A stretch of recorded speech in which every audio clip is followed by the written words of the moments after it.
So what's happening to two things right now? Listings, everybody's having to work really hard getting listings. The second thing is there seems to be multiple offers on everything. What do you do to keep the buyer agents encouraged and moving forward after they've written all of these offers and they're not getting luck? What advice can you give them? George? I keep giving those advices to one particular team member. Like, poor guy, he wrote like 5 offers this week, none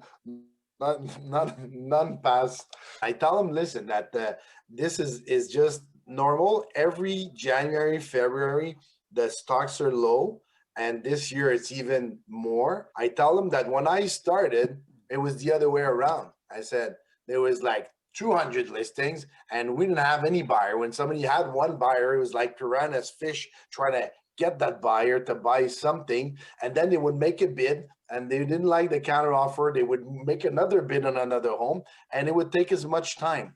At the end of the day, we get one accepted and it wouldn't go to financing. And he looks like me like I'm an alien, right? And I said, no, that was my reality in the 90s. So the truth is, I've been here for now 30 years, and I have to live and earn a living every market. So you just got to adapt how you speak to the client, and be more aggressive and patient, and have more lines in the water. And eventually, my experience, that effort always ends up paying. But if you abandon or quit, you're not going to succeed no matter what. So I try to crank them up, and normally we're lucky because some of our competition right now don't have any listing. We don't have as much as we would like to, but we still have enough to attract buyers. And eventually, as COVID fades away, hopefully in the next coming weeks, then people will put their listing on the market. They usually do in March because it's spring, and I think that it will become much more easy to maneuver. So that's what I tell them. Barry?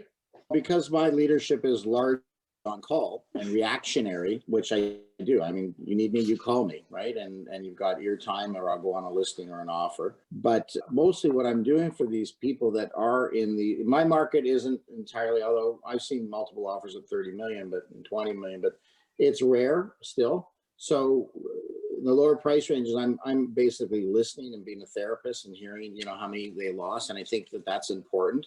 But one particular agent, I told them to separate all your buyers by the strong competitors and the weak competitors. The people who are already competing, they showed you that they're jumping away. They're not jumping away, versus the ones that, there's another offer, and, they go one round or no round. And I said, work 80% harder with the people who have already shown you that they will be strong competitors. And I think that's kind of changed his activity, his success ratio.